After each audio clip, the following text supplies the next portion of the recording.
kung sobrang gigil naman yung bata, doon na talaga sa baba pupulutin yung bata. So, yun ang sinasabi ko. I'm stressing the importance of spaces like this for our learners. Kasi this is where dreams will be made. Dito yon magsisimula. Yung anak ko, wala man siyang pangarap na maglaro ng basketball, pero inano siya ng tatay niya. Dinala siya doon sa paglalaro ng basketball. Yung mga lugar na ganito, walang plano yung bata. Pero pag nakita niya, pwede ako maglaro dito. At natuto niyang mahalin yung laro. Mangangarap na siya ng mas mataas pa sa kung ano yung nakikita niya sa kanyang komunidad. Yan din yung sinasabi ko lagi sa ating mga mag-aaral na kahalagahan ng edukasyon.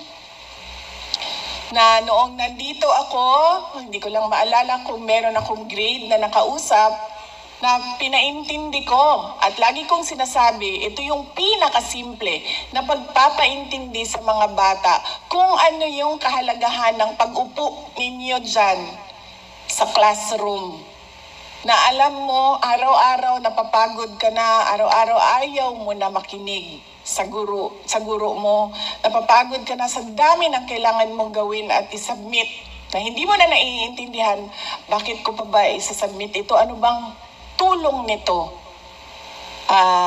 sa buhay ko, na pinasimpleng formula kung bakit kailangan pumasok dyan sa loob ng paaralan. Dahil laging sinasabi sa atin ng mga magulang natin, diba? Kailangan mag-aral ng mabuti para mga mag-aaral para ano daw? Ang buhay ay bumuti. Pero, paano bumubuti ang buhay kung ikaw ay nag-aral ng maayos? Diba? Nag-aral ka ng maayos, bubuti ang buhay mo. Pero paano nangyayari yon? Pag nag-aral ka ng maayos, ikaw ay nagtatapos ng pag-aaral. Nagtatapos ka ng pag-aaral kasi naging masipag ka. At kapag ikaw ay nagtapos ng pag-aaral, ano nangyayari sa'yo?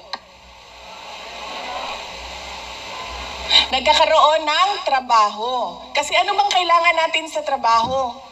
Yung kapitbahay namin, di naman ng trabaho, di naman siya